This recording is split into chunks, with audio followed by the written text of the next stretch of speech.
Hello everybody and welcome to another edition of the No BS Spiritual Book Club's live video series, and joining me today to share the stories behind the 10 books that, quote, were roadside assistants on his soul journey is former lecturer in ancient history at the Australian National University, founder of the School of Active Dreaming, a New York Times best-selling novelist, poet, journalist, independent scholar, teacher, dream traveller, Robert Moss, whose numerous books on dreaming include Dreaming the Soul Back Home, Shamanic Dreaming for Healing and Becoming Whole, Conscious Dreaming, Active Dreaming, The Dreamer's Book of the Dead, The Three Only Things, Mysterious Realities, and more. Robert Moss, welcome. Thank you for joining us. Good to be dreaming and reading with you, Sandy. Indeed. So, as somebody who lives with an extended book family of around 14,000 volumes, we know that books have a very meaningful place in your life. So tell us a little bit about your love affair with books. Well, it starts in childhood, of course, as all good love affairs probably might. I had a strange childhood. I mean, I was pronounced clinically dead when I was 3 years old. When I came back, the doctor said with some embarrassment to my parents, "Oh, your boy died and he came back, didn't he?" Well, he did come back, but I really wasn't very much at ease in this world. I had pneumonia in both lungs 12 times over the next 8 years. I was often in sick rooms. So what were and I'm an only child. What are my friends? My friends are the friends of my imagination and the books that I can lay hands on. So I became a great reader. I had a lot of time for reading. And when I was out and about, I get on my bike, the old bike with the basket on the handlebar, and I go to the local library sale or the church sale, and I come back. There were 20 paperbacks and spent all my pocket money adding to the books until they really overfilled my bedroom wherever we were staying. So it starts in childhood. And all of my life, I've had a need to physically possess books. I hope this is not some kind of perversion, but I mean, I read a lot on screen like everybody else does these days, and I do research on screen with on-screen materials, but I like to have a book in my hands. I like to touch it. I like to stroke it. I like to caress it. I like to smell it. If it hasn't been moldy, that's a horror for me, the smell of mold on books that have been improperly stored. And above all, I like to interact with a pencil. I read pencil in hand, whatever it is. And I don't hesitate, unless it's an extremely valuable, rare book, to write in my books, to write notes, to underline things. And that means I can go back to a book after years and open up immediately the key passages that I thought were important, then come back to me. And, delivery men turn up at my door almost every day with books. And occasionally, if they're feeling cheeky, they'll say something like, "Oh, like you need another book, eh?" And I'll say, "Well, of course I need another book, of course." So I live in this extended family. And as some of our group will understand, you have a lot of books around you and you love them. There's a life not only in the books, but around the books. Arthur Koestler talked about the library angel, defining that kind of entity associated with books who makes books appear or disappear in mysterious and magical ways. I think of shelf elves. They'll make a book fall off the shelf, literally, almost throw one at me one day, saying, "Look at this, time to look at this," or they'll disappear something because it's not time. And on top of the shelf elves, whenever I read in the middle of the night, I usually got a cat around me. I've got cats and dogs in my house. I love both. And my current cat, Lucy, who came to me in a most mysterious way, recently decided that she would lick the spine of a book about traveling with Borges. It's a book by a man who was a young writer, traveled with Borges in Scotland. He didn't know who Borges was, this great Argentine writer, and he was a student just out of college in Pennsylvania. And he's he's assigned to drive Borges around Scotland for a week. It's a book called Borges and Me. Lucy licks the spine of the book, pats it with approval. I turn the page, and on the next page is a scene where Borges is in the Carnegie Library, donated by the American tycoon Andrew Carnegie in Scotland, and he's blind. And he's brought into the central rare book room where there are rare editions of Sir Walter Scott, and he takes a book off the shelf and he licks the spine. And the very correct Scottish librarian can't believe what he's seeing. Here's this man who's told he's a professor, former head of the National Library. He says, "This is impossible, sir. You can't be licking the books." And I look at Lucy, my cat, and I think, this is more than minor synchronicity. This is literary synchronicity of a high order. Not only did she approve the book, She licked the spine, and then a page or two later, there is Borges, the subject of the book, licking the spine of a book in Scotland. So this is this is beyond sort of routine magic. This is pretty good feline and literary magic. So this is the way that I live, with my books all around me. And of course, in these shutdown pandemic times, I'll be up all night sometimes with piles of books on the upright piano that is my bookside table in my reading corner, moving back and forth between different topics and reading interesting stuff, interesting new fiction, interesting non-fiction of many kinds. And this is a lovely way to spend the middle of the night. I can just see Lucy doing that and then looking at you as if to say, now what are you going to make of that? Well, she followed up. Let me give you another clue. The next day, she's looking at the piles of books on the piano stool. Nobody plays the piano at the moment. And she paused at a copy of the Arabian Nights, a recent translation of the Arabian Nights.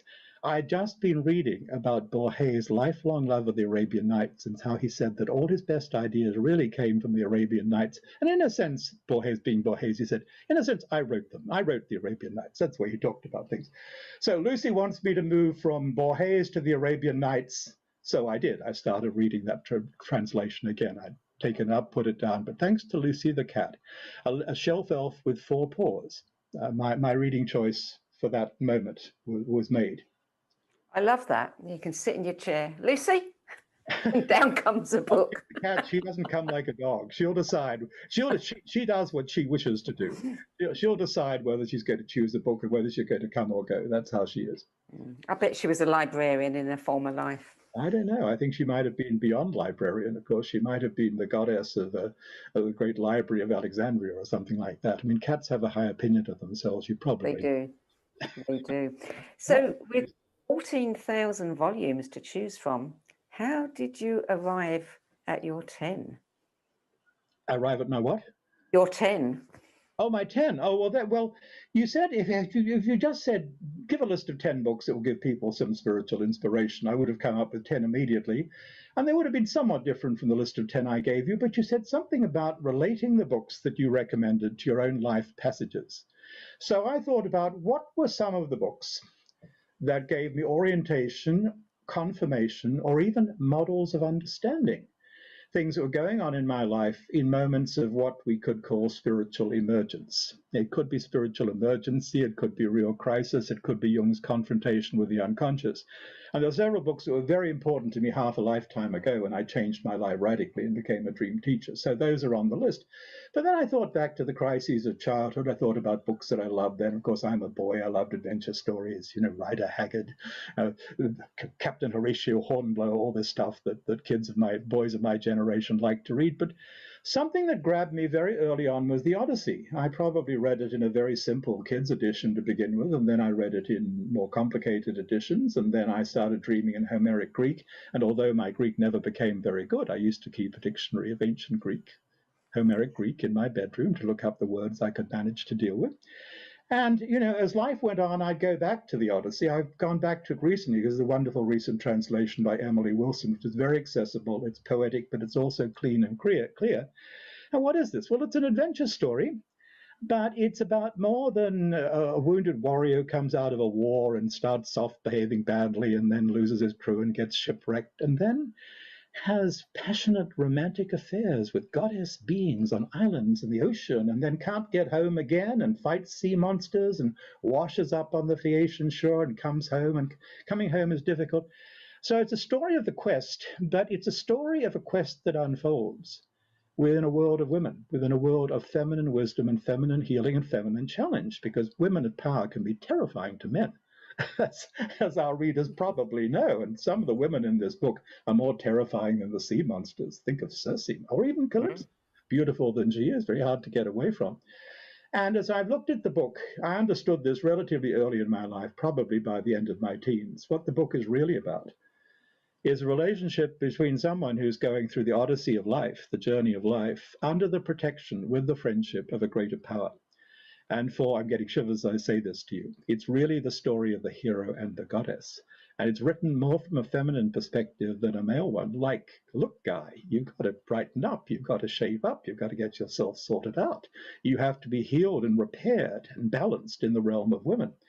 The friend who gets Odysseus through is Athena, it's the goddess Athena. And I feel that as far as goddesses or archetypes are concerned, I've known her for as long as I've known the Odyssey, for as long as I've known Odysseus. I have felt her personal presence in my life. I was in a very difficult situation in Turkey some years ago. I wrote a story about, a very funny story, I think, in my book, Mysterious Realities, which is about my travels in this world and other worlds. I felt actually the protective hand of Athena over me, very much as Odysseus felt it. I felt her owl eyes giving me the ability to see into dark places and find my way through. So in the relationship between the hero and the goddess in the Odyssey, we have a very interesting model and a dramatic model, a very readable, accessible model of what it is to be graced and blessed, even if you don't understand it part of the time, by the protection and the interest and the saving power of the goddess or archetype of your life. So that's really what drew me to the Odyssey and has drawn me back. And Athena appears in many forms. Odysseus says at one point, "It is hard to know you, goddess, because you show yourself in so many shapes. In one moment, she's shown skimming the surface of the wine-dark sea like a sea bird." So that's one of her forms. And she will turn up in a dream. She turns up, it's a book about dreams too. Dreams are absolutely central to the plot of the Odyssey. When Odysseus is washed up on the Phaeacian shore, which is a sort of liminal realm between sleep and awake, between dream and ordinary physical reality, the princess Nausicaa is prepared for what would otherwise look like a naked brute washed up on the iron-bound shore, because Athena appears in her dream under the disguise of her friend. The goddess puts on a mask. I'm not going to show myself as Athena. That might be too much for you, or you might not believe it. I'm going to show up as a friend that you trust, and I'm going to tell you, a stranger will be on the beach tomorrow. Go down in the morning and look after him. So that's how Odysseus begins to be reintroduced into the world that does not have sea monsters or sorceress goddesses like Circe, a world that is more like that of humans. It's a dream that helps to bring him back, and the dream is given by a goddess who puts on the mask of an ordinary human in order to reach a human mind. So all of this has lived with my imagination since, I don't know, 9 years old, 10 years old, something like that. But there's a pleasure in going back to books that you wrote a long time ago. There's a pleasure in going back to classics. We mustn't think that we know it all, because we grow, our perspective grows, we find new treasures underground that we thought was thoroughly trodden, and there's nothing more there to be found. There always is. So I actually like going back and rereading things. Yeah, I think that's very true. I mean, you can do this with some books, and each time you can read them many times and find something new every time. Absolutely. Yeah. So book number 2, the collected poems, William Butler Yeats, first published in 1950. When did you read that book the first time? Well, I grew up on Yeats. I can't tell you when I first knew a Yeats poem. I might have heard one before I read one. My mother's people were from Ireland, and a little bit of Yeats is with anyone who knows Ireland. So I probably heard some Yeats poems, probably the simple ones. "I shall arise and go now and go to Innisfree," those simple ones that lap like lake water. I seem to remember a scratchy old LP. I can't swear now that it was Yeats himself on the recording, but I remember someone reading Yeats's poems on that scratchy LP I bought in some rather rubbishy store in Sydney when I was a boy on holiday. I got the collected edition that I mentioned as the Ellis Prize for Verse. They always give the benefactor's name for writing poetry when I was finishing my secondary school, Canberra Grammar School in Canberra, Australia. So this is my first collected edition of Yeats. I have others now, and there are bigger ones, and they're edited and all that. But that one has a great, obviously, personal value for me. And of all the poems in it, and I read most of them, and I can recite many of them, the one that I still love best is the one that speaks to the soul and heart of many people when they hear it. Shall I say it to you? Would you? Yes, please. The Song of Wandering Angus. Probably everybody knows this or knows a bit of it or remembers it. Here from the heart of Western literary tradition is a wildly shamanic song about soul and the need to care for soul and get it in the right place. And it's about shape-shifting, which, of course, is a great Celtic thing. The Song of Wandering Angus. Angus in Irish tradition is a love god and a god of dreams. "I shall arise and go now." Oh, no, I'm going back to Innisfree. I'm going back to Innisfree. I started out with Innisfree. Now we'll go to the Song of Wandering Angus. "I went out to Hazelwood because the fire was in my head, and cut and peeled a hazel wand, and hooked a berry to a thread. And when white moths were on the wing, and moth-like stars were flickering out, I dropped the berry in a stream, and caught a little silver trout. When I had laid it on the floor, I went to blow the fire aflame, but something rustled on the floor, and someone called me by my name. It had become a glimmering girl with apple blossom in her hair, who called me by my name and ran and faded through the brightening air. Though I am old with wandering through hollow land and hilly land, I will find out where she has gone, and kiss her lips, and take her hands, and walk among long dappled grass, and pluck, till time and times are done, the silver apples of the moon, the golden apples of the sun. So that poem's been with me for a long time, and I've probably been saying it like that since I was in my mid-teens, maybe even younger. And when I think about, what the soul journey, anybody's soul journey is about, when I think about how important it is to find where the different pieces of us might be and bring them together, because everybody from a shamanic perspective, and I follow a shamanic path, has suffered what shamans call soul loss. We suffer pain, we suffer abuse, we suffer disappointment, we suffer betrayal, we make bad choices. We fail to follow our own best dreams, and part of us goes away because it's sad. The world seems too cold and cruel, or it thinks we're useless because we've given up. We compromised and given up, sold out. So part of us goes away.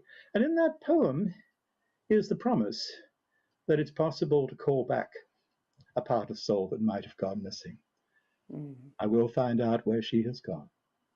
And there's the potency, the magic of being able to change forms. And the business about the apples is great because, the apples are a passport to the other world for Celts and for other people. And I've certainly seen them that way. Another of my favorite books from childhood was actually called Martin Pippin and the Apple Orchard.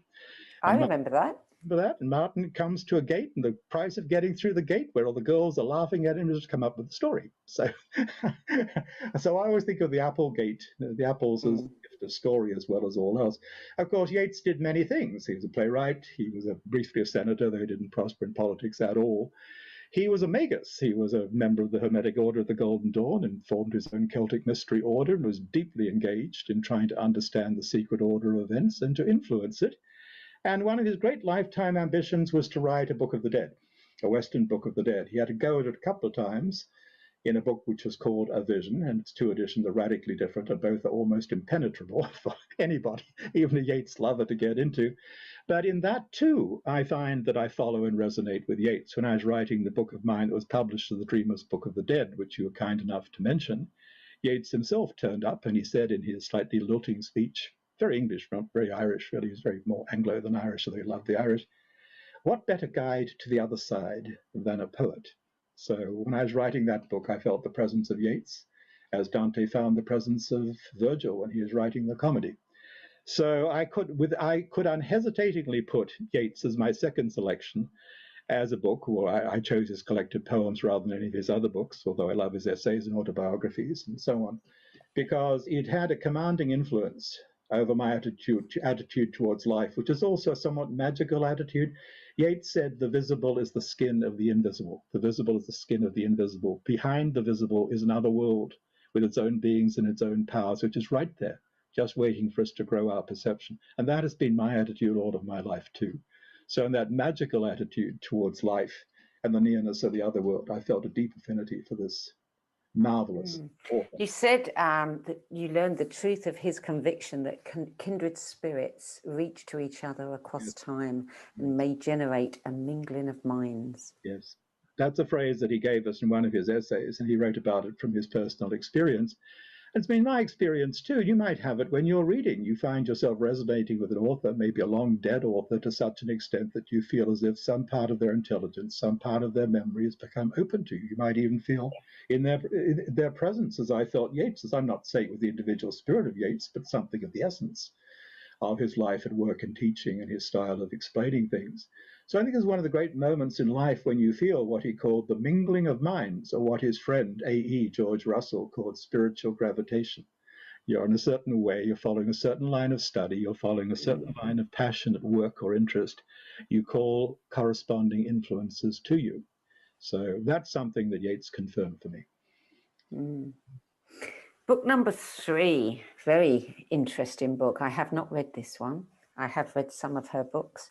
Secrets of Dr. Taverner by Dion Fortune, published in 1926. Yeah. Tell us about that one. Well, I love Dion Fortune, and I feel a great personal affinity for her. And I've read, I think, everything by her that's been published in a regular way. There's some things of hers that haven't been published, which I've not seen yet.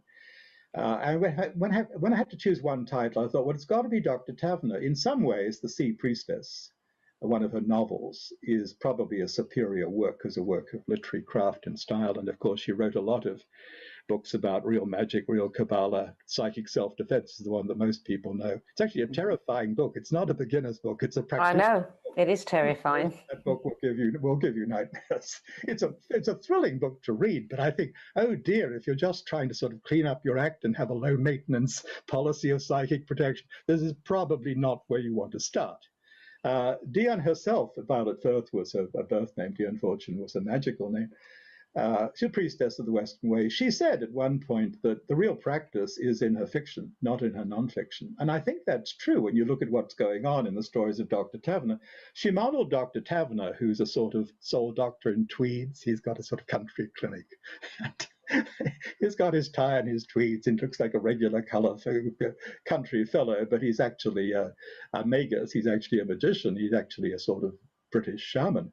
He's modeled on a man she worked with. I think they had a falling out at some point, but I think she still admired him at the time that she wrote the book. And he deals in things which I think it's very important to understand. Just for life, you don't have to be on an overtly spiritual path to want to understand about how you lose energy, how there are energy vampires, for example. It's very good about that. You want to know that, you can travel beyond the body, consciously or unconsciously. You might do it every night in dreams.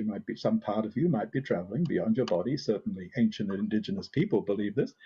And you might get yourself into trouble, if you're traveling outside the body in a subtle vehicle, an etheric or astral body, you might get into trouble that might have to be looked at. Your life might turn upon dramas being played out in other places and times, and connections with people who've come back at the same time as you, but don't necessarily appreciate you all that much. There might be an ancient Egyptian story or something else playing. So in the Taverner stories, in the Secrets of Dr. Taverner, Dion Fortune describes in an animated, accessible, and sometimes quite thrilling way the kinds of issues that might require special treatment, the treatment of the attention of a soul doctor or a Western shaman, let's say, because they concern the protection, the well-being, the preservation even of the soul in its various vehicles. It's a very good read. I've gone back to that many times, and I used to actually recommend essays from it to some of my advanced groups. So that's why I picked that. But I also picked Dion Fortune overall because she is a priestess of the Western way who understood many things. She understood, for example, she wrote about this quite openly, that when it comes to approaching death, something we all need to do, if you're on a spiritual path or just a life path, you have to make some kind of arrangement with death and understand your death in some way or other. She said very directly that where you go in dreams is where you go after death. Pay attention. It's pretty much the same thing. She said that in the same way that an indigenous shaman would talk about it amongst the North American tribes that I know. You're getting ready for death and you pay attention to your dreams because you understand that something of you travels beyond the body. It goes to places that you might find again when you enter the big dream beyond physical life. Do you remember when you first discovered Dion Fortune's work? Well, not exactly, but I've always known tarot. So there's a tarot connection. She designed her own tarot deck, of course, and worked with the Golden Dawn deck before that. And the deck I first worked with, like most people who come across tarot, was the old Rider-Waite deck. Yes. First deck that reached Australia. I don't think we had any tarot decks in Australia. And I found that in a bookshop when I was in my mid-teens, maybe 14 or 15. Of course, I got it and didn't show my parents what I was doing. They might not like it. They're pretty relaxed, but they might not like it. And so, what some tarot practitioners would say, and I'm sure Dion Fortune would say, is that if you work with tarot, you might find that you have that mingling of minds that we were talking about earlier, that connection with previous practitioners or designers, or those who've used the deck in different ways. Of course, in mystery orders like Dion Fortune's, the tarot was used not just for divination or card reading, but as the model for ritual and for archiving, in a sense, archiving memory, the magic of memory, archiving things in a certain way. So tarot was absolutely familiar to me before I ever spread the cards, before I ever laid eyes on a Rider-Waite deck. I knew it.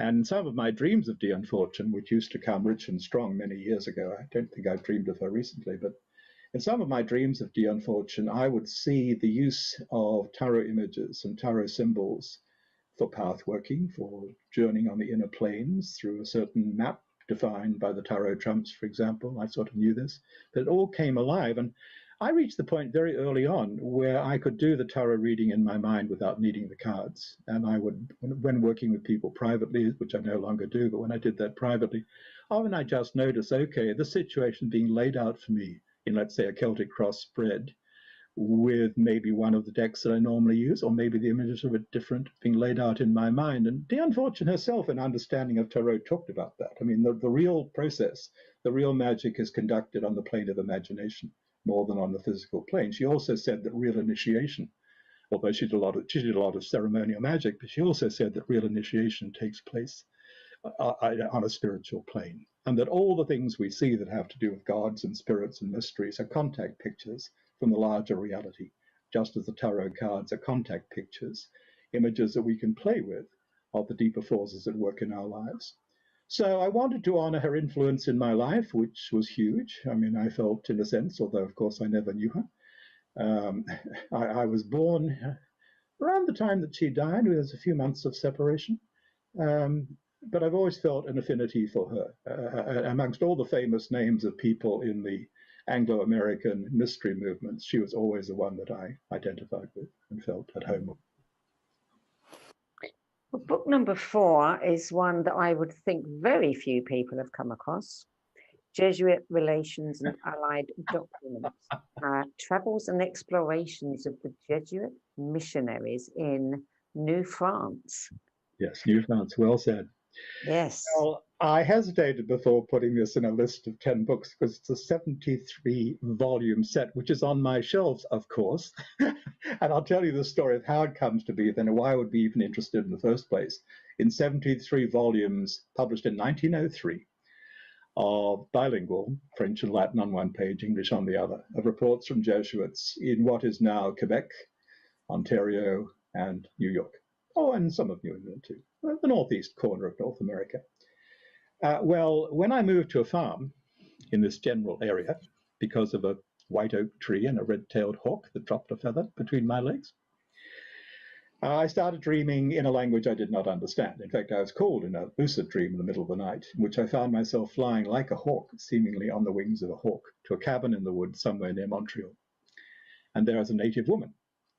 She's elderly but beautiful, speaking to me in a cadence language I do not understand, stroking a beaded belt, a wampum belt, I used to call it, learned to call it, with a she-wolf and 2 human figures on it, Romulus and Remus, no, different culture.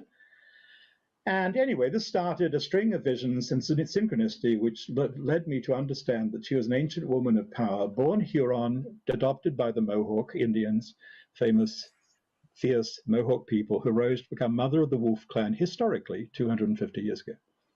I was engaged with an Anglo-Irishman who came to the American colonies in the 18th century, with whom I have a distant family connection, family in terms of pedigree, bloodlines, and affinity in other ways.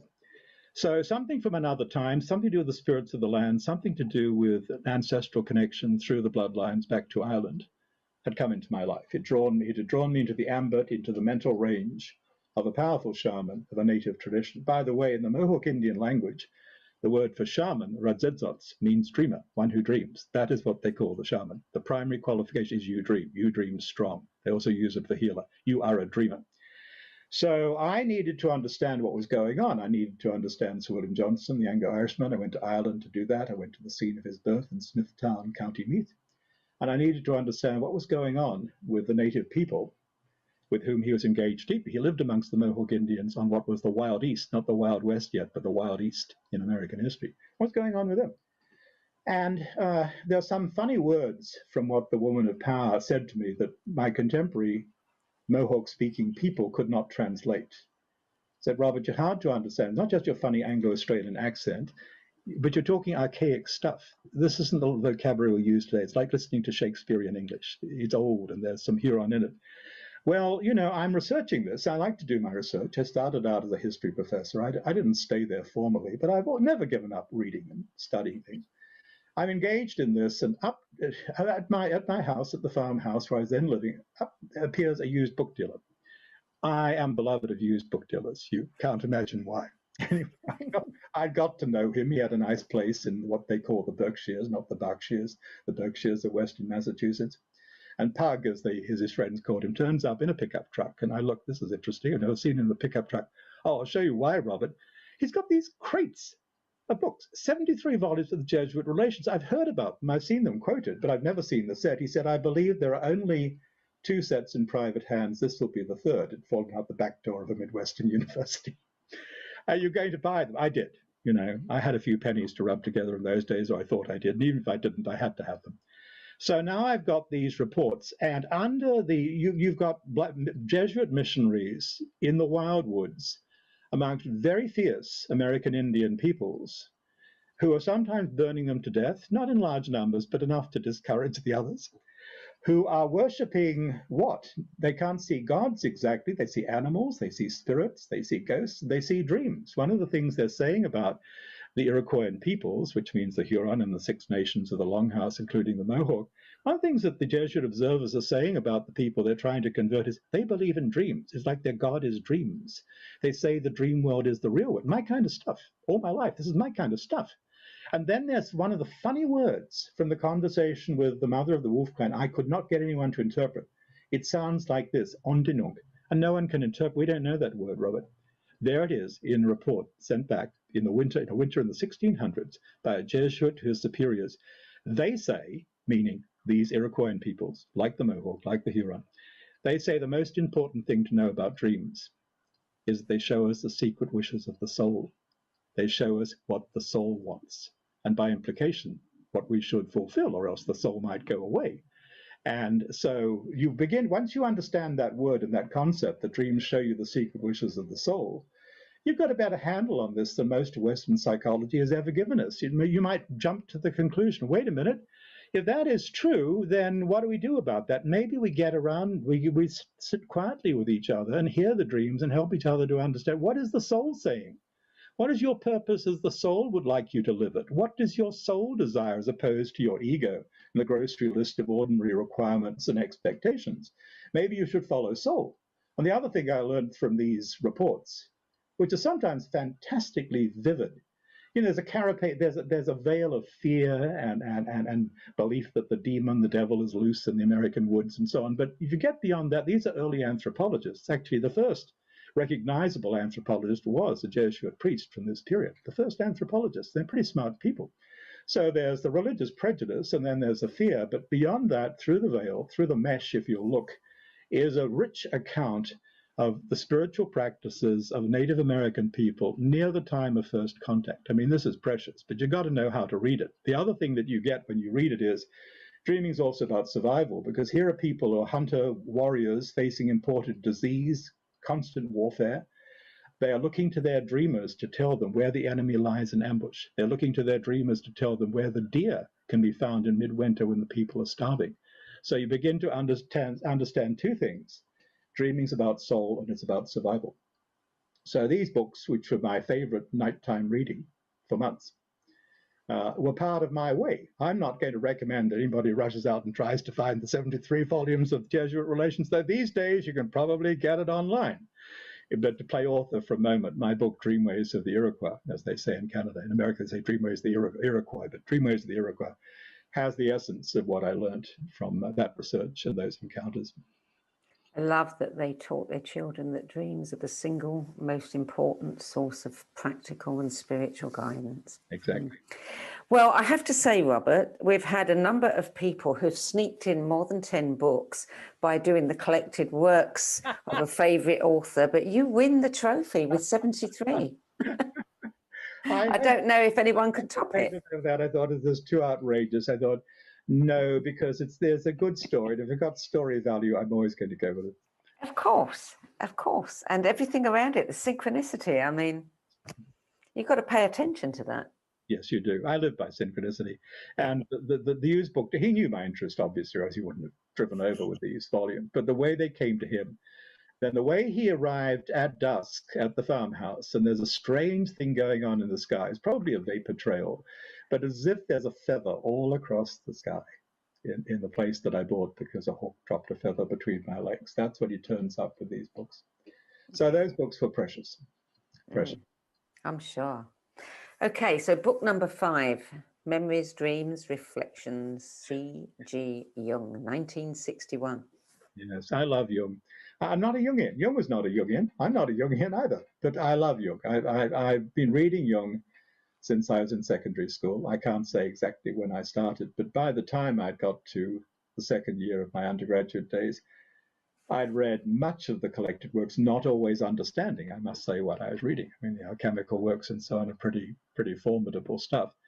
But the book then and now that I always recommend to others to read, I reread myself from time to time, is this memoir. It was actually mostly dictated by Jung in his old age to his assistant Agnella Jaffe. He wrote some of it himself, but it's mostly Jung's voice as recorded, transcribed by Agnella. It is, I would say, the simplest, most dramatic, most exciting, most accessible introduction to Jung's works. And when it comes to Jung's work, I'm actually far more interested in Jung as a practitioner than as a theorist. I mean, we know that Jung gave us all sorts of models for personality types, became famous for that, intuitive, feeling, thinking, etc., sensory. We know that he gave us a theory of synchronicity, which is great. I can say synchronicity, and people look at me as if I'm saying something scientific and respectable. If I say coincidence, they don't know how to deal with it. So Jung, as a classical scholar as well as a scientist, gave us a lot of useful phrases. He popularized the word archetype. He didn't develop it. He didn't invent it. And people look a bit more interested, as if you're respectable and scientific and scholarly if you say archetype rather than if you say the goddess is here. If you say the archetypes are in play, you get less skeptical looks. So Jung's theories are well worth studying, and his literacy and his scholarship are immense. And now we have the Red Book, but the Red Book is a crazy-making book.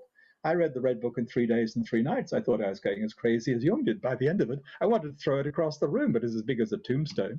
I would have broken the furniture. It cost me a lot of money, so I didn't. The memories, dreams, reflections actually make sense out of the primal experiences of his life that were the material, the prima materia, the primary material for his work, which was the years of what he called his confrontation with the unconscious. But in some senses, he went, in the eyes of the world, he went crazy. I mean, he went into the underworld and he didn't come back for years. But he came back, and that's the difference between the shaman and the madman, isn't it? Or the mystic, or between Jung and the madman. You come back, you go, you submerge, you are drowned for a while, and you come back. He came back. So reading Memories, Dreams, Reflections, you have a marvelous story of a man's search to understand the nature of soul, the understanding of spirit, the understanding of self, and help others to find that. And you also see page by page, episode by episode, how dreams guided all of his life. He says dreams are the facts from which we must proceed, and he says also in this memoir, I have interesting thoughts all day long, but I take up in my work only that to which my dreams direct me. That is how he lived, and you see page by page. I am the same. I would add, as Jung would say if he were revising it, I take up in my work that to which dreams and synchronicity direct me. Synchronicity as well, which is what we have dreaming with your eyes open. This literally drives most of my research. And it was the same for Jung. You can see, as I say, you can see it page by page. Yes, he's here, Dr. Professor Jung. Yes, he's sometimes giving lectures. Yes, he's sometimes seeing clients. But he's always alert to the wind on the water, to the fox that appears in the wood. He tells the now famous story to those of us who follow these things. How he's trying to help a woman whose therapies have all failed. And she starts telling him a dream about an Egyptian scarab, which you don't get in Europe. But Jung is always alert to his environment. He looks, and at the window there is a flying beetle, a green gold beetle, a rose chafer beetle, the closest thing you'll find in the environs of Zurich to a scarab. He goes to the window, catches the beetle in his large hands, holds it out. The woman says, "Here is your scarab." And a breakthrough is accomplished. The treatment now works. Whatever denial, whatever resistance was in her is gone, because Jung seized the moment of synchronicity and acted it, used as an opportunity. So you understand that. So reading that book, And there are lots of other things by Jung you can read. And actually, very interesting things have been coming out since his death. I do not recommend reading the black books because I'm crazy. I got the black books, which came out recently. They're very depressing. The one volume introduction by Shamdasani is magnificent, but the black books themselves, his developing his practice of active imagination, are harder to read than the red book. I mean, this is really for self-punishment, I would say, but for pleasure as well as for instruction. Memory streams. Do you remember when you read it? Well, if I look at my copy, I can tell you when I got that copy and read it, which was probably about 1980. But I think I read it earlier than that. I'm pretty sure I read it earlier than that. But I don't, because I have all these books, I'll look at them. I used to sign my name in my books. And when I signed my name, that puts it in a certain time period. I used to date when I bought a book and when I read it. I stopped doing that long ago. I'll tell you this, when my signature is legible, particularly if it says RJ instead of Robert Mouse, I know that is from the period of my life before the age of 21, because that's when I called myself RJ. And that's when my writing was truly legible. But I don't know when I first read Memories, Dreams, Reflections. I know when I came back to it. I came back to it in a very big way in the same period that the Mohawk clan mother was calling me, which was the period which shook whatever surface reality I thought I was in. I've always been a dreamer, but I've done different things in my life. I've valued different things in my external life. The period of all the psychic shocks and spiritual awakenings and powerful introductions from non-ordinary reality was one in which I needed anchors. I needed handholds. And that book for me became extraordinarily important in the mid-1980s, really in 1986 to 1988, which was, in Jungian terms, in Jung's language, a period of my big-time confrontation with the unconscious. And that was one of the books that helped me through. Powerful. So book number 6 is Seth Speaks by Jane Roberts, which comes up again and again in people's lists. And it's interesting how it impacted people. So tell us your experience with this book. Well, I'll tell you how I came to the book, because it's an amusing story. And I'll also say that I hesitated between putting Seth Speaks and putting The Education of Oversoul 7 on my list. Oversoul 7, as you know, was Jane Roberts. She had a very considerable mind of her own. She wasn't just a channeler. Was her own attempt to put in a lively fictional format what she was learning from Seth and what she discovered herself about how we are connected to many life experiences in past and future, and it's all going on now. I considered that. Well, I'd had some resistance to channeled material. That might be partly because my mother's aunt, who was a famous opera singer, friend and understudy for Nellie Melba, and also on the QT, a very gifted psychic medium, read the tea leaves for me the old-fashioned way in Perth, Australia, when I was 3 years old. Turned white, left the room, wouldn't speak, told my mother later that she'd seen my death.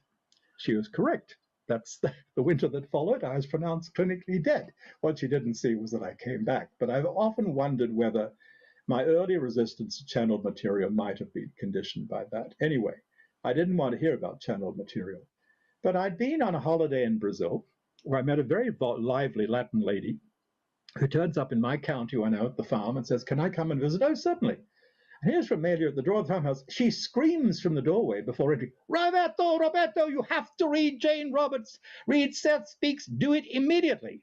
What? I'm in the midst of this period of psychic storms, and I'm trying to find a model of reality, again, an anchorage, a mental anchorage for all these experiences. Anyway, so she shrieks and squeals at me about Seth Speaks and Jane. I get the book. I was stunned. I was absolutely stunned. It was, for me, the clearest model of understanding of what was going on in my life, and indeed of the nature of multidimensional reality and multidimensional self, period. I know from my life that, at least for me, my current dramas are mixed up with dramas that are going on in other places and times. For me, past time, parallel time, maybe future time as well.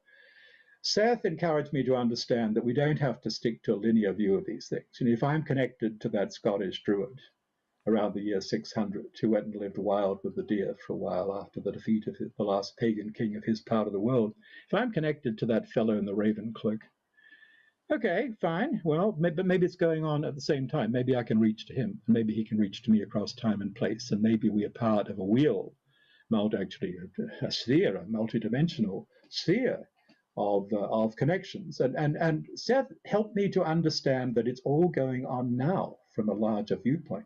He also helped me to understand and confirm for me that we can step in and out of time as thinkers, as dreamers, as minds that are not bound to the body and brain except by our lack of imagination, our lack of courage. He also gave me the model of what being a really interesting multi-dimensional teacher might be like. Of course, he's not bound to a body or to one identity or one form of appearance, but I really sort of liked his shtick. I mean, I liked the way he was doing things. I liked the way he was communicating with people. I liked the way he was operating in different dimensions with different people at the same time.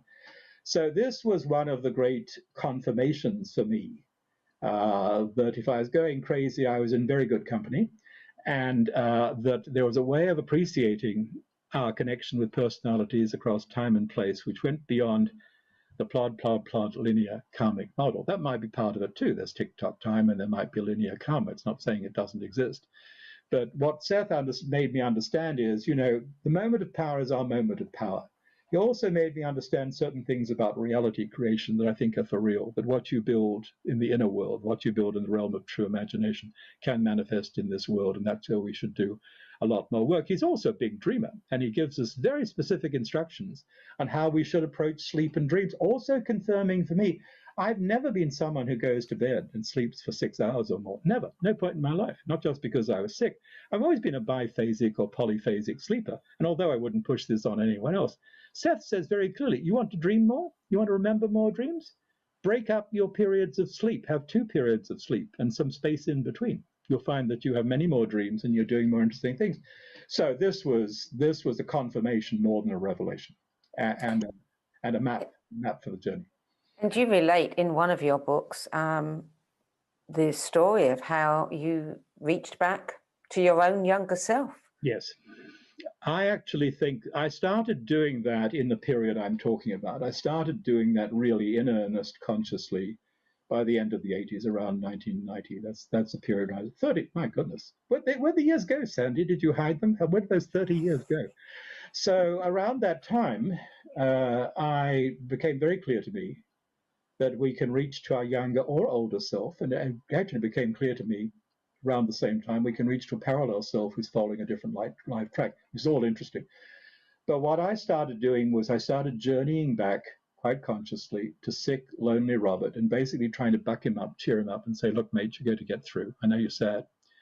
I know you're lonely, but I promise you'll know the love of women. They'll love you and you'll have really good friends. I know it's hard to talk about your dreams and visions. My parents were good people, but they couldn't cope with the dreams and visions. They couldn't really understand that. I say, I promise you the day will come. A lot of people will want to hear your dreams and visions, so stick with it. I also invited him to eat crumpets. You know what crumpets are. Many Americans, they're thinking these muffins are crumpets, and they're absolutely not. But growing up in Australia, we knew what crumpets were. I said, I know Mum likes them with jam and so on. Try them with salt and pepper. They're really good. I gave him that bit of advice because I have a very salty palate, not a sweet palate.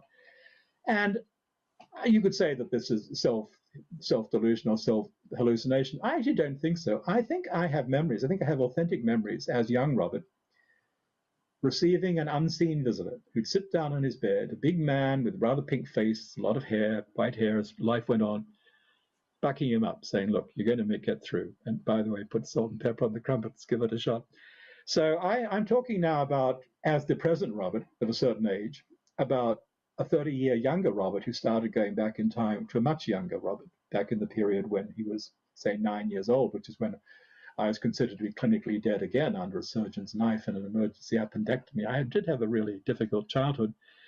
But in that period, it was, I believe, amongst other guides and other gifts, it was an older self trying to reach back, trying to help him through, who became one of the most important invisible supporters. And if you read the Seth material and look at the Jane Roberts fictionalization of it, you have a model of understanding these things.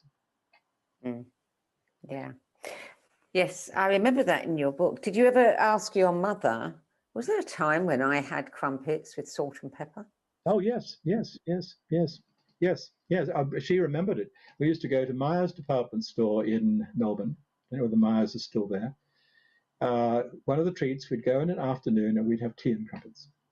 And she remembers me having, to her surprise, salt and pepper instead of jam or something on my crumpet. imagine the conversation that followed. Yes, Mum, this man came and told me. This man from the future. I never told her that. I never told. It's interesting about families, isn't it? My mother really only started opening up after my father's death, particularly after my father came to me following his death in a dream, a big dream for the family's survival, with specific guidance for my mother. She listened to that, she acted on it, and after that she opened up a lot more. But it took that point of opening. Yes, isn't it interesting, the secret lives that we have that our families know nothing about? Well, my parents tried hard. I grew up in a military family. I mean, in other words, pretty conservative, and Australia was pretty closed, pretty white Australia, pretty racist, pretty xenophobic. They're good people. They supported me, and they absolutely did not understand what was going on. The first person I knew, and I was an army officer's son, so unless I agreed to stay in boarding schools, which I absolutely refused to do, I would not stay in a boarding school. And since I was so sick, they didn't feel that they could keep me there. I moved from school to school, so I don't have a stable group of friends. I don't have one particular confidant. The only person I remember from early childhood who could confirm my experience was an Aboriginal kid, and I wasn't supposed to hang out with them because Australia was reflexively racist. I mean, they weren't evil; they just, they were not the right people. And I'd tell him some of my dreams, and he'd say, "Oh yeah, very matter of fact. Oh yeah, we do that. We get sick. We go and live with the spirits for a while, don't we? When we come back, sometimes we're the same, sometimes we're not." And my uncle Fred, the artist, if he wants to get a picture that's a real picture, not a picture for the tourists, he goes into the dreaming. That's where he gets the real picture. I was hearing from what might be the oldest ongoing tradition of dreaming and just about anything else that, this is for real. No big deal, actually. You're not really human if you don't understand this and do it, because it's part of human nature. So, I mean, that was somewhat steadying, but then I needed Jung and I needed Seth and I needed other things, Yeah. I needed books because I'm a reader, and in modern society, we need the text as well as the idea. And the next book, number 7, this has popped up once or twice before, but not often. Winged Pharaoh by Joan Marshall Grant, written in 1938, about farm memory. Joan Grant. What an extraordinary lady she was. I mean, she came out of top drawer, upper crust English society, wealthy socialite family. Her father was also a scientist, and he was formed at the leadership of mosquito extermination because he bought a large property in an area heavily affected by mosquitoes in the UK, and then had to figure out how to get rid of the mosquitoes. Anyway, she came out of this enchanted sort of social environment, but was always psychic, was always gifted. And when she came out with Winged Pharaoh, I mean, people loved it. It was published as a novel. It was only later on that she revealed how it came to her. It came to her not when she was in Egypt for 2 weeks with her husband, who was in some kind of archaeological dig, as I recall. It came when she was back in the UK, back in England, and someone handed her a blue scarab beetle, an amulet. She took the blue scarab and suddenly she's thrown, by her own account, in a memoir called Farm Memory, into the life of an Egyptian princess, really, an Egyptian noble, the daughter of an Egyptian nobleman and nomarch, leader of one of the nomes in Egypt. And we follow the adventures of Sakita as a fictional character, and all of this seems fine. But what the story is really about is the training of a dreamer in the precinct of Anubis. Anubis is seen to be the patron of dreams, which we know from some of the archaeology, at least the informed archaeology, is true, because Anubis stands between the living and the dead. He's a guardian of travel between the worlds. He's associated with Orion and the trip to the Sirius star system. He's a patron of astral travel, travels in the soul. So in the precinct of Anubis, we follow the education of a young Egyptian dreamer whose first assignment is to record in the morning the dreams she remembers I think it's on a wax tablet in this version, and take it to the priest, who is the big dreamer, for discussion. And then the priest the priest of Anubis starts giving her assignments. Okay, tonight I want you to go somewhere and find something, and then come back, and if it's not with you in your hand, go and find it, in the complex and bring it to me. So I want you to bring me, blue beads or something rather. So she dreams this, she goes looking for the beads, she brings them to him. Okay, you did that.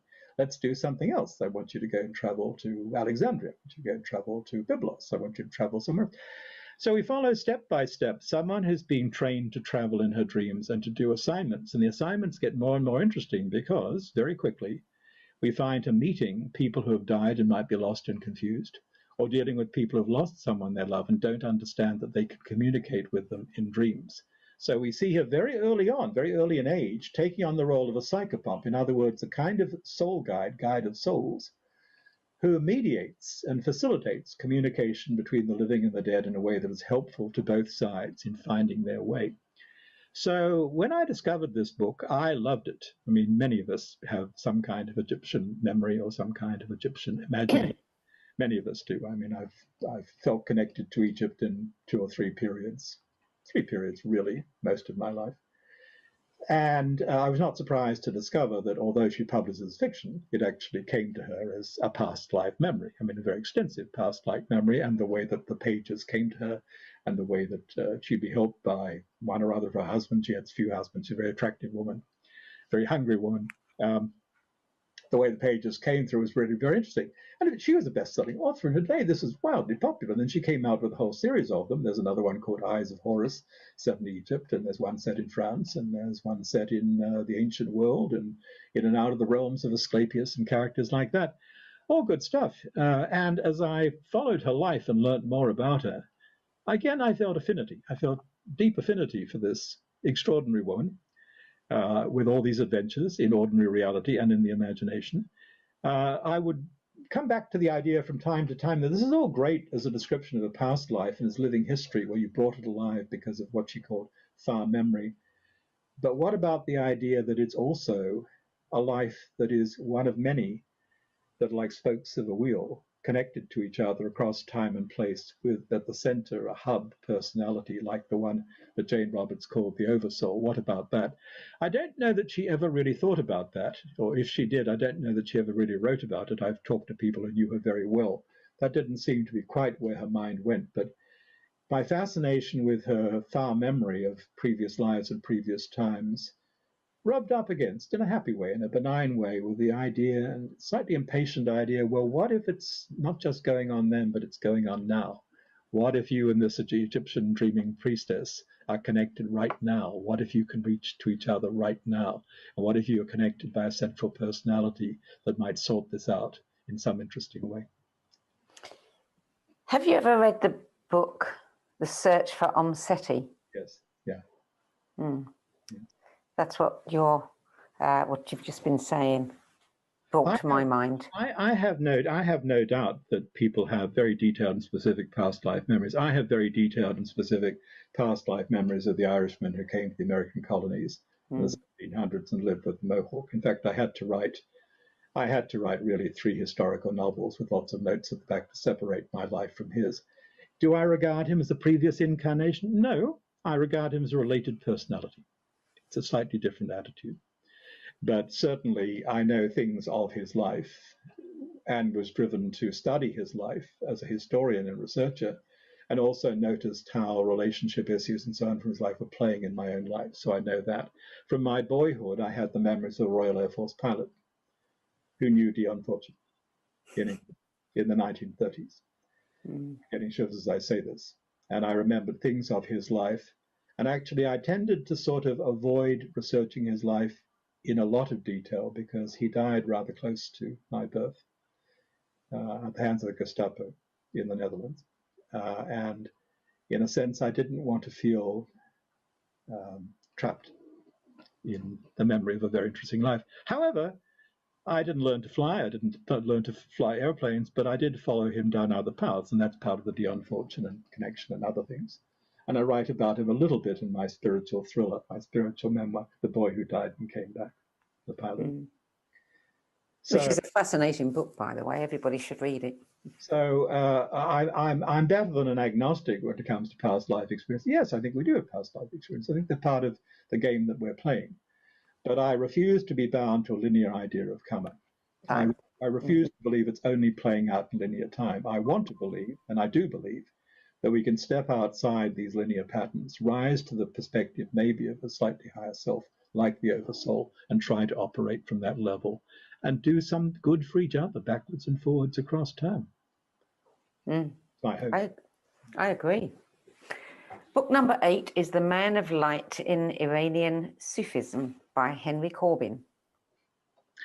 Well, I wanted to mention Surawadi. Surawadi was a great mystic, a great, really Iranian Persian mystic of the 14th century who was murdered by the judicial executioners of Sunni Islam, Sharia law, back in that period because they thought the caliph's son was listening to him and the whole caliphate would go mystic, and this would not be okay in terms of the future of Islam. He was I mentioned Henri Corbin's book because Henri Corbin was French, despite the spelling of his first name, he's French. Henri Corbin was a great interpreter and student of the medieval Persian, particularly Persian Islamic mystical traditions, and his books mediate, what they were saying. I wanted to give you a book by Surawadi, but I couldn't find anything that anyone would be able to read, except, funnily enough, a book of his mystical tales published by a little outfit on Great Russell Street opposite the British Museum, where I found it many years ago, called, Souvenir Books, Octagon Books. It's used both stamps. It's called something like Mystical or Legendary Tales of Surawadi, but I couldn't find a book by Surawadi. So I gave you a book by Henri Corbin, which has a lot about him. Henri Corbin is also distinguished for introducing a phrase through the translations of his work into the English language, which is really useful. The phrase is imaginal realm. It's becoming increasingly popular.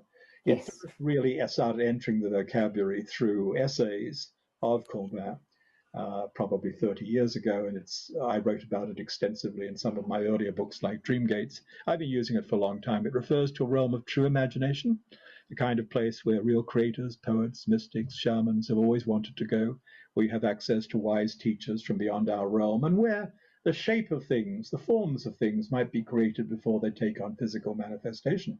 It's also a place where you meet the enlightened deceased, the great teachers from amongst the deceased.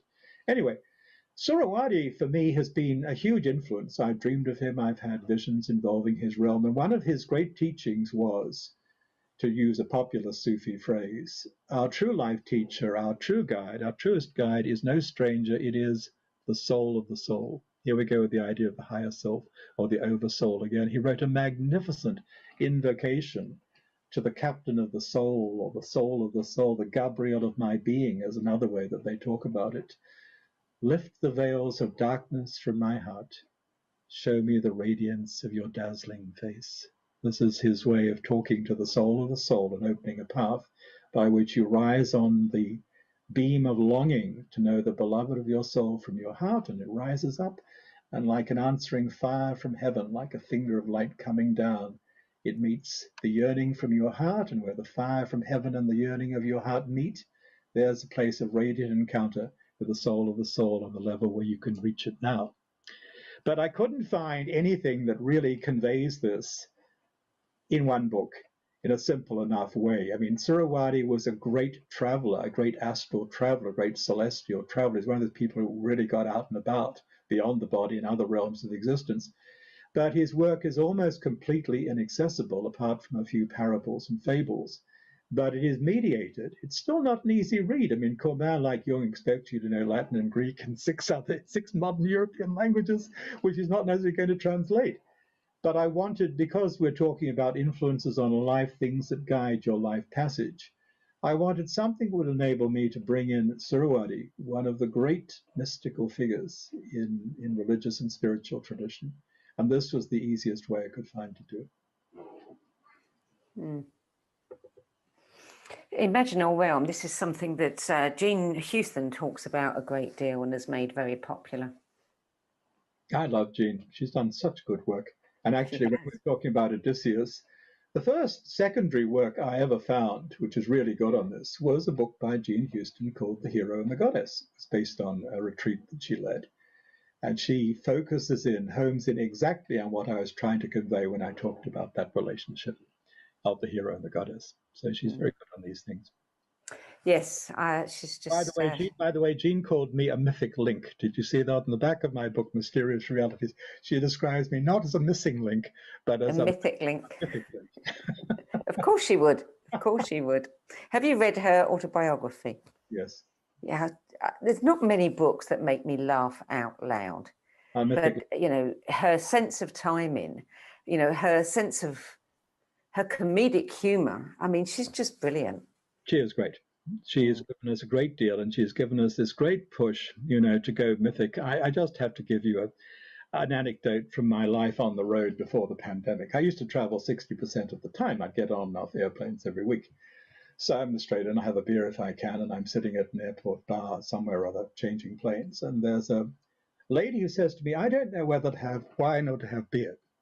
I said, well, it depends who you're trying to placate. If you want to please the god, I'd have wine. If you want to please the goddess, I'd have beer. And this starts a conversation about the role of wine and beer in different offering traditions.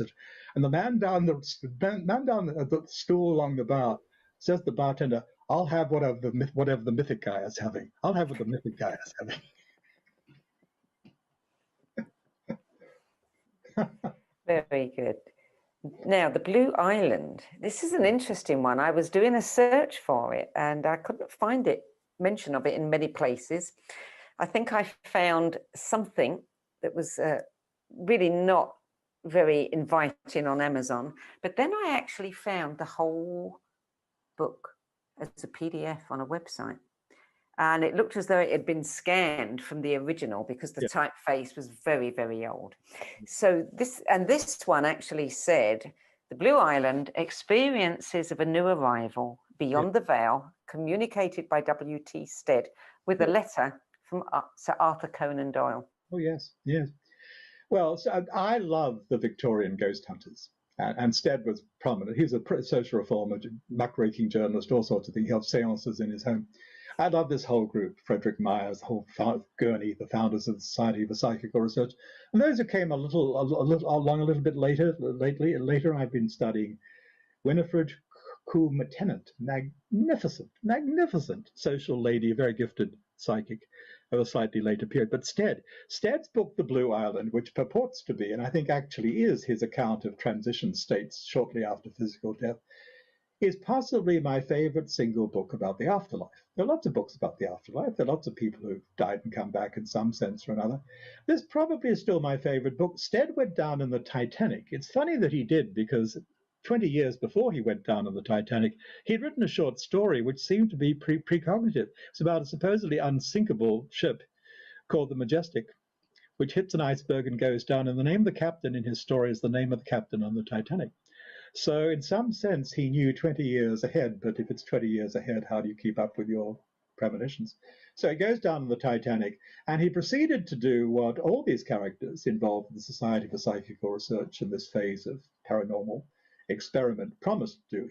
He tried to deliver an account from the other side of what was going on. They all promised to do this. They came back through mediums, Myers, Gurney, they all came through. One way, some of them dictated books. So Myers dictated this book, The Blue Islands, to male medium sitting in the presence of his daughter. So his daughter gives is sort of like the emotional charge in the space, and the men are taking the dictation. And it's very brisk, very clear, very journalistic account of what it's like arriving on the other side, being greeted, being welcomed, being given a tour of the premises. He's a journalist, so he's very interested in communications. So he goes to a communications center to see how, people who are dead in the eyes of the living try to get in touch with people who are alive. He says it's actually much easier than people think. I mean, if you just focus your mind on someone, whether you're living or dead, quote unquote, you can get through to them somewhere or other. We have special messengers and we have sort of priorities. So I love its brisk, no-nonsense approach to what life is like in this transition state. And he says quite clearly, this is a transition state. I haven't been here very long. I'm going to be going somewhere else afterwards. But this is how it is for now. And it's called the Blue Island because everything is suffused by this kind of soft blue glow. There's that quality to it. We see him encountering family members. We see him exploring what kind of line of study, what kind of rest and relaxation, what kind of remedial treatment people might receive on the other side. And I like it for its very no-nonsense, simple account of what the early stages of transition after death might be like. Is it dated? Well, slightly, but not all that much. I think if you were kicking off today, you might find you have some things in the way of architecture and technology that Stead wasn't looking for. But as I say, I think it's very important for us to check out the possibility that we do go somewhere after death, and we might be in a certain kind of living situation, and to know something about that before we embark on that big journey. And The Blue Island is certainly a book that's going to open your sensitivity to what is possible. Book number 10. This is one that has appeared many times on people's lists. Man's Search for Meaning by Viktor Frankl. I reread this book probably every 4 years. I can't remember when I first read it, probably back when I was a student in university. If you don't know Viktor Frankl's story, it's really interesting. He was a successful Jewish psychiatrist in Vienna. Then the Nazis came and they took him off to the death camps. And now he's a walking skeleton, the tattoo on his arm. He can be killed or beaten up at any moment. Everybody's dying. What does he do? He uses his imagination. He settles in whatever quiet space he can find with the screaming and the horror around him. And he practices growing a vision of the possible future. In the possible future, not only is Hitler gone, not only the Nazis a memory, but he is back in a good suit giving a lecture to a well-heeled audience, and the lecture is on the psychology of the concentration camps. Can you imagine? I mean, imagining yourself not only as surviving, but being able to have such objectivity, such distance from the horror, to be able to talk about the psychology of the concentration camps. So he applies himself again and again to growing this vision. And 1 year after the war, not only has he survived, but the dream is being manifested around him. He's in that suit, he's in front of that audience, he's giving that lecture exactly as he imagined it. So I draw from this a number of critical lessons. First of all, we can, whatever our situation, we have the freedom to choose our attitude, and that can affect everything. He chose his attitude. Secondly, whatever horrors we think we're going through, many of us are going through tragedy and pain and horror, one kind or another. Frankly, very few of us are going through something quite as nightmarish as Auschwitz during World War II. I mean, there are people who are going through that, but most of us who are discussing things and reading books are not going through something quite as bad as that. Therefore, there's comfort in the idea, okay, we've got it bad, it's hard, but it's not that bad. And if he could adjust his attitude, maybe I can adjust my attitude too. And the third lesson is that we can make inner films, we can produce inner movies that can be an exercise in reality creation. Maybe if we can envision something strong enough, and put enough of our inner senses and our belief into it, maybe it will take form in the physical world. That's what happened to Frankl. And I think that might be more possible for us than we sometimes allow ourselves to believe. So that would always be on my list of 10, no matter what the basis for putting the list together would be, one of the 10 essential books. I read a book for somebody I was interviewing a few years ago, and they told a story of a man who had been a very bad boy. He got into all kinds of trouble, an English guy. He was drug running, he was doing everything. He got caught, he got thrown in prison in some third world country, and he was completely on his own. And what he did every day was he played golf in his mind. When he came out, he became a yoga teacher, completely reformed, and his handicap had gone up. I love it. Whatever works. I mean, I love it. Why not play golf? Why not? Why not? Why not, indeed? Yoga. So, of all the people that we've talked about tonight, who would you most like to sit down and have dinner or a drink with?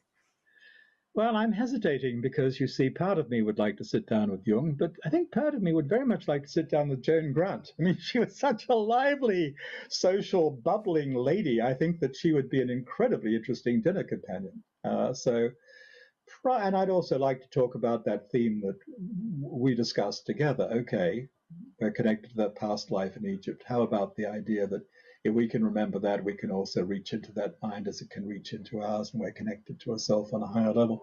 So I think it would be engaging, because she has a fund of wonderful stories. If you read her memoirs, they're also full of hilarious tales from her life. It'd be nice to see what Jung's been up to.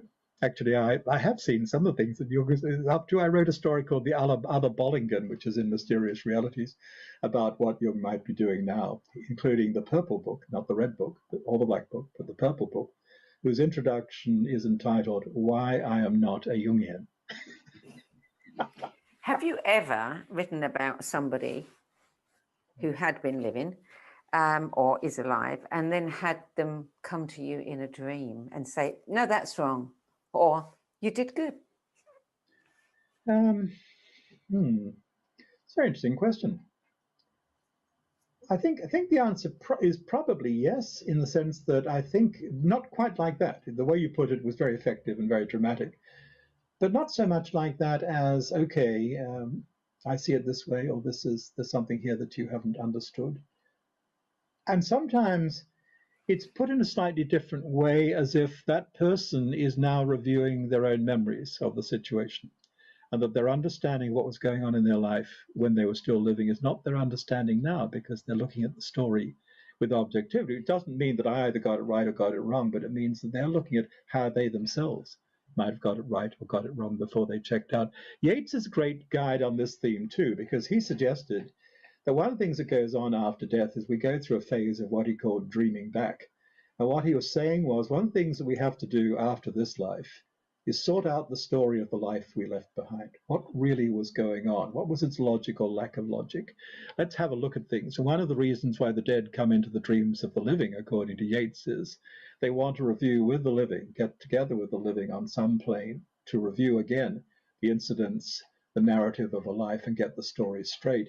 So I've had the experience of people who have been maybe reviewing not only my take or my writing about their life, but at the same time reviewing their own understanding of what was going on in that period of their life, if you follow me. I think I've had that experience with the Irishman I talked about from the 1700s. I went into his life in great detail. I attributed certain things to him. I think he sort of gently pushed me a little bit to think, well, that wasn't quite the way that it was. He's pleased where I've promoted him. But at the same time, I feel him looking at his own life from his own perspective. Very interesting question. So what are you reading now, or what is Lucy having you read now? Well, I'm having well, Lucy will choose. I'm reading. My reading and research is focused in three areas at the moment. The first is Norse mythology. Many of my ancestors are Scandinavian, but I often, rebuff the opportunity to really study the Scandinavian traditions. Probably the Viking shadow was part of that. But I've been going at the Norse mythology with all sorts of sources and all sorts of recent books, including wonderful ones by British archaeologists called Neil Price. Another is Borges, the great Jorge Luis Borges, who's my all-time favorite writer. And the books that he regarded his precursors, one of the interesting things that Borges said was, writers can create their precursors. In other words, if you're a writer, you can choose who might have been an influence on you in the past. And three of the sources that really dominated his imagination were Beowulf, and the Arabian Nights, and Robert Louis Stevenson. So that's area two. Area three is not so much Stead and Myers at the end of the 19th century, but the slightly younger group of British psychic researchers who appeared in the early 20th century, 1910 through 1950, really, and produced the most astonishing material involving communication between the living and the dead. And my favorite amongst them is someone called Winifred Coombe Tennant. I read an extraordinary book called Swan on a Black Sea by an Irish psychic called Geraldine Cummins, which has the scripts that she was able to receive from Winifred when she was on the other side. In life, Winifred was a very potent psychic. She's also a social woman of some standing, and she has to be very quiet about what she's doing in the Society of Psychical Research. So I've been reading an immense amount of material, including her diary, researching this group of people. They fascinate me. What am I going to do with? Well, I published a few articles. Maybe I'll do something more. So those are three core areas of research and reading. And around that, I grabbed this and that. I started reading a fantasy writer I hadn't read recently called Robin Hobb. She's rather good. My favorite. Well, I've just discovered it. So there you are, synchronicity. There's synchronicity. She's my gold standard. Actually, one series is my gold standard. On the Farseer trilogy or something? Yes. Last night, I was reading the first of the Apprentices asked or something, the first of the Farseer trilogy. I love it. It's really great. So I'll do that. That's literary synchronicity for you, right? Wait till you get to she's done 3 trilogies. Yes. They're all connected. And wait till you get to the Mad Ships. I think when it comes to imagination, and that's something that I'm always in awe of, is that she seems to have the best imagination as far as I'm concerned. She is the reason that I might be suffering from sleep deprivation. I do better than most people, but I started reading her at, I don't know, 4 o'clock in the morning, I keep funny hours. Then I never went back to bed because it just seized me. So I've done that many times with her book. Recommendation, yes. Yeah. Oh, well, I think I just have to buy the rest now. And I think that's the only writer that I've actually read twice. Okay. I love it. So there is literary synchronicity in play again. There you go. Yes, yes. Tell me what you think. And she recently, I think it was last year, after many years, she did a sequel, a final, bringing it all together. So there were 10 books altogether in that whole, and that was brilliant. But it's one of those that those people are real, and everything they did was real. And I want to go back there. Hence reading them again. I understand it, and they're a quick read, not in the sense of superficial read, but they're an easy read, an enjoyable quick read. So I will some of my reading might sound like pretty heavy stuff to someone who doesn't have the same research focus. I find it fascinating. I don't do anything that doesn't please me, I do the things I choose to do. So, and I take on some lines of somewhat arcane research because I'm called to them, often by my dreams. Often by my dreams give me specific leads. And then around it, I've recently read Matt Haig, The Midnight Library, The Humans. Yes. Matt Haig. Yes.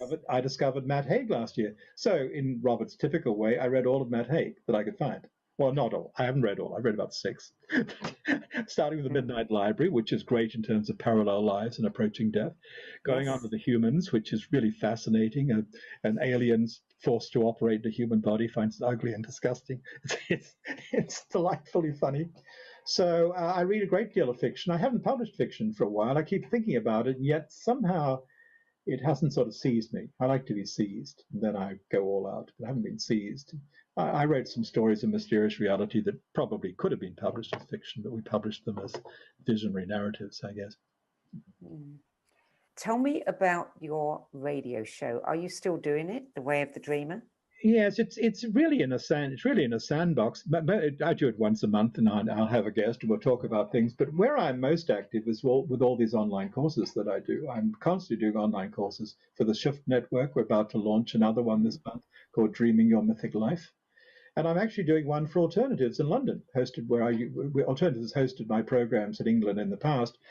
We did one last year, which is very popular. We're doing an alternatives course starting on Friday called something like Dream Archaeology and Ancestral Healing. That's 3 classes over 3 evenings. So I've been doing a great deal on Zoom. I've been doing online courses, many of them for 6 years. But in this era, obviously, it's the main platform that we have. So I'm doing more than ever. Yeah, we had Malcolm Stern on a few weeks ago. Okay. Yes, I didn't realise that Alternatives were still doing their courses online and their events. Well, too busy doing my own stuff online to look at everybody else's. Well, we had a very good time last year. I think it's probably in October, and we're doing we're doing a new one starting on Friday called Dream Archaeology and Ancestral Healing. The ancestral healing, I think, is so important, and we're hearing more and more about it now. Yeah. Well, I think the ancestors are calling us in 3 senses: the ancestors of our bloodlines, the ancestors of the lands where we live and travel, and the ancestors of our spiritual connection across time and place. Three ways that the ancestors are engaging with us, whether we like it or not. It's probably better to be conscious about it, to cut relations with those that are not helpful, and to engage in deeper relations with those with whom wisdom and healing is possible. You also wrote, when you were giving me the written version of your 10 best list, that you know that the most important book you will ever write, and one of the most important you will ever read, is your own journal. Yes. Keeping a journal has been my daily practice off and on since I was a teen, and for the last 35 years I've done it with passionate dedication. And my journal is not just a journal of dreams. However, if I remember dreams, which I usually do, often several times during the night or morning, I'll write them down first. But my journal is, I'll write my observations, I'll write quotations, I'll write my book reports, I'm currently reading. I'll write all sorts of things. When I'm traveling in the outside world, there'll be lots of synchronicity, encounters with strangers on airplanes or airports or something like that. It is the book of your soul. It's a workout if you're a writer. And sometimes what you write in your journal might even be the best thing that you're going to write, or a draft of something you will publish.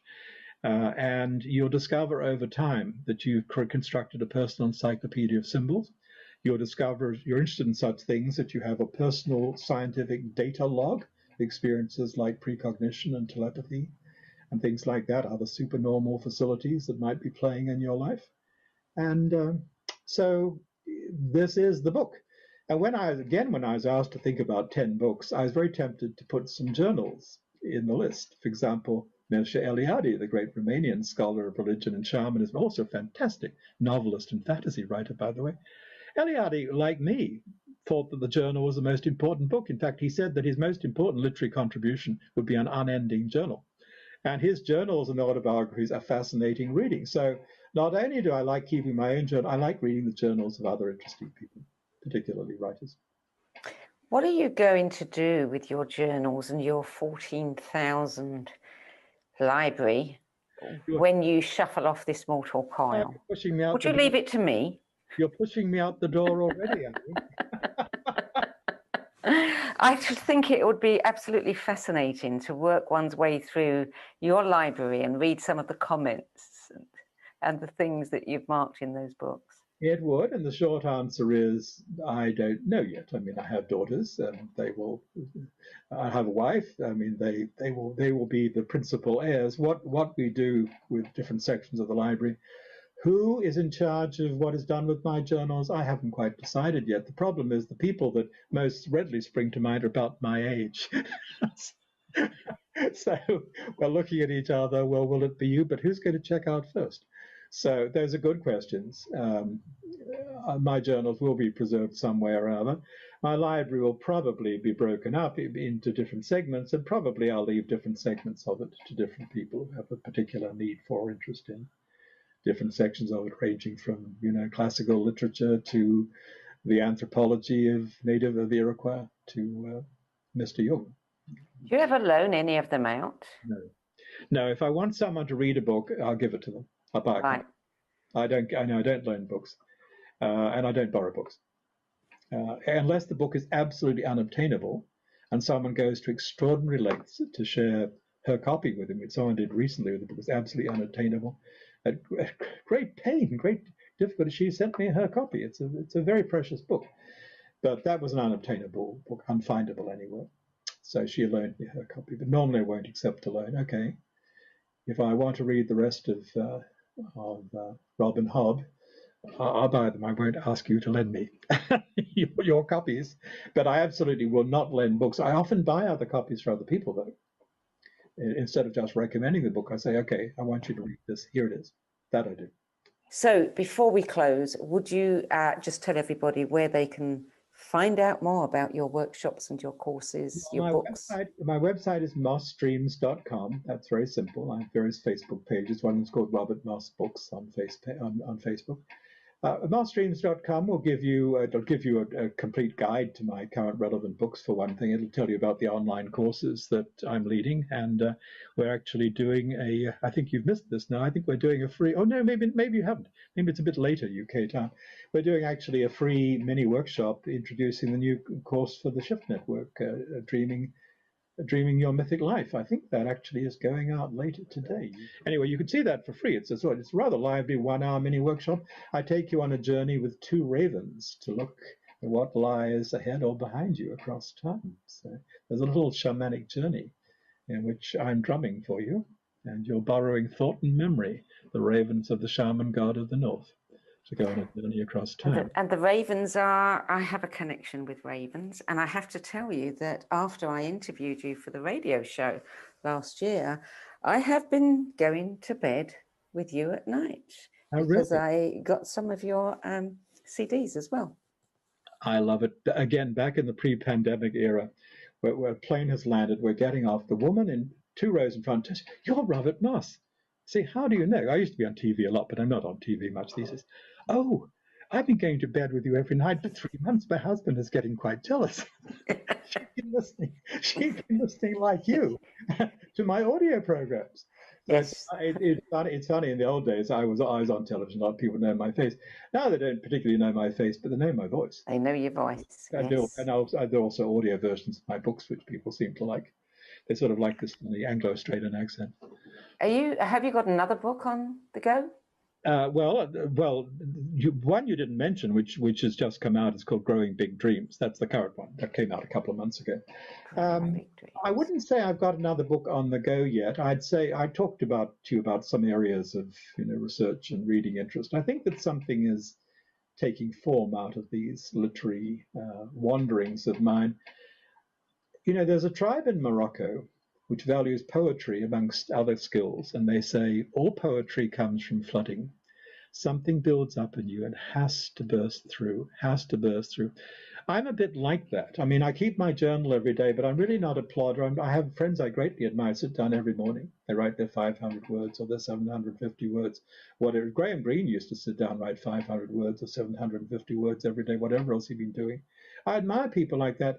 I keep my journal, but I don't do that until it seizes me, until I feel the flooding. Then when the book is ready to come, then I go at it day and night, and I do it quite quickly.